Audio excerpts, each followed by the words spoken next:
To flash or not to flash? This has to be one of the most debated topics within the photography community. Some people swear by flash and some people will never touch one. We're even at a point where there are natural light photographers who just primarily use natural light and won't even use any kind of artificial light at all. Personally, I feel that flash can be used very effectively and subtly as well, and if you're a wedding photographer, for example, flash is almost essential. When you're shooting in dimly lit rooms that don't have good lighting, you may be shooting off season where the sunlight goes down quite early, and in those situations flash is really important. I don't think you can just get away with natural light for most of these situations. And for photographers who don't like using flash, the solution tends to be opening up the lens wide open to f1.4, f1.8, something like that, and then bumping the ISO. But what tends to happen in these situations is when you bump the ISO, you introduce noise, and if you're shooting wide open, if you have two people in a shot, especially for situations like weddings, if someone is slightly behind the other person, what you'll get is just one of those people will be in focus.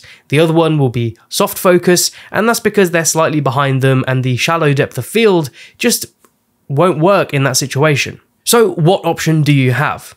Well, honestly, I think you have to learn to use flash. I think in those kind of situations, flash is very important. Even for studio shots, if you're shooting in a dark studio, you need some kind of artificial lighting. And I do know that there are natural light photographers out there who get on just fine in their, brightly lit studios with big windows and things like that.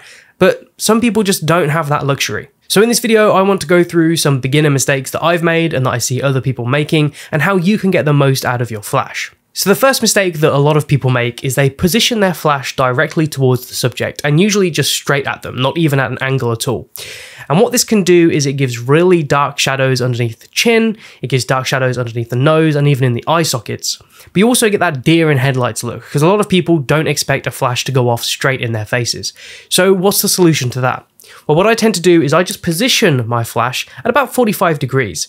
And what that will do is it will bounce light off walls, and then your subject will be illuminated that way instead of just getting flashed right in the face. What you can also do is position the flash directly towards a ceiling. Most ceilings are painted white, so what you'll get is a nice fill light in the whole room that should be enough to illuminate your subject. And here's a few examples of photos that I've taken with flash. The flash in these photos is incredibly subtle, and again, I was, bouncing the light off walls, ceilings, and things like that, rather than directly into people's faces, and I think that's very evident. The lighting is soft, it's flattering, and overall, these images look really nice. And because I didn't have to bump the ISO or lower the shutter speed, I get some really clean imagery. Another mistake that people tend to make is using the TTL mode. Now, this does have its uses, don't get me wrong, but for most situations, I prefer using manual mode.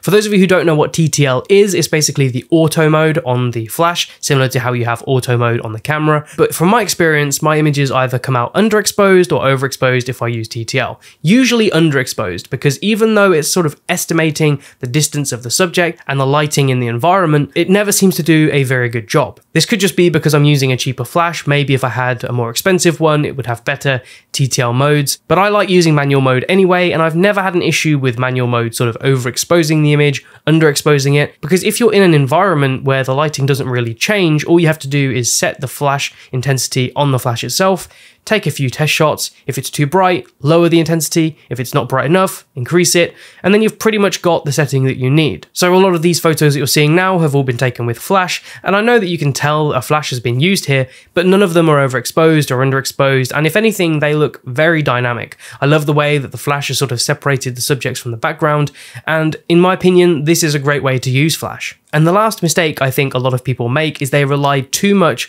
on the flash being on top of the camera.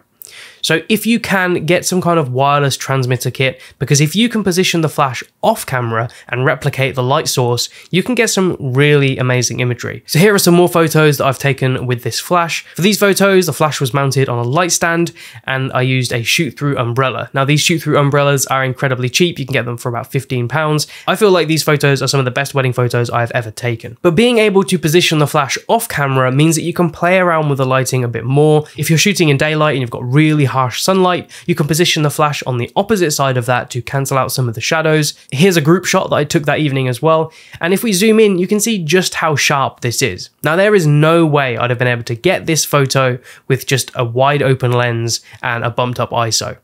Just impossible. There's no way I'd have got an image like this. And based on the feedback I've had from this wedding shoot, these sunset photos were the ones that people like the most.